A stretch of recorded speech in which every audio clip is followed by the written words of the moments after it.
So the storm has unpredictably taken a few jogs to the west here within the last 24 hours.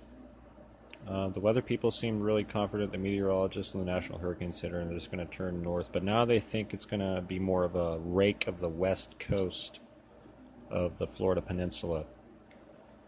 So things can happen in the next day or two. The cone could be changed, it could be shifted again, and if the if the storm moves further to the west than they think, I guarantee, and I'm going to go ahead and call it, that if that happens, the cone will be shifted further to the west and it will be over northwest Florida.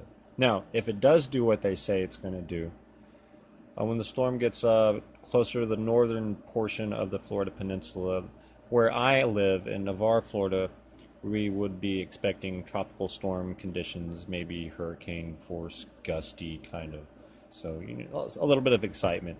Nothing that I would consider dangerous, but then again, a meteorologist would have to disagree because a storm is a storm. But I've been through lots of them and major hurricanes too. So to me, this is more exciting than anything.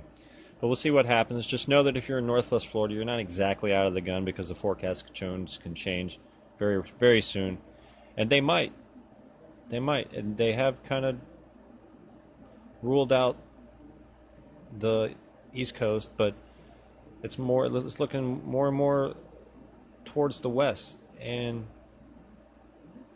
it's interacting with Cuba right now. It's not looking like it's going to be anywhere near the catastrophe that it could have been, but we don't, nobody knows. It's down to a Cat 3 right now, and the longer it interacts with Cuba, the longer it's going to weaken, and it won't have a whole lot of time to get its strength back. So I don't think it's going to be nearly the catastrophe that they thought it was, and I'm still kind of thinking and rooting for a landfall in northwest Florida as a Cat 3, and I still think that that's a very high possibility.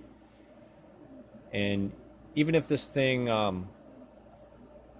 if the core of the storm goes the furthest west that the cone has it, then we could expect some pretty impressive weather here. We would exactly be in the very core of the storm, the front right quadrant, but it would definitely be noticeable here, and I'll definitely document that and get that out there. But whatever happens with this storm, I'm going to get some video to get up here on YouTube, so yeah, this is kind of fun. But the closer it gets, it seems like the longer it takes. It's like the days start to feel like weeks, and I wish that, this thing would just happen already. But yeah, thanks for subscribing. There's a link in the description to the official National Hurricane Center reports and some other meteorological tools available for the public. Feel free to check those out, guys. Thanks. Please give me a thumbs up and a subscription if you love my videos, and I appreciate you all.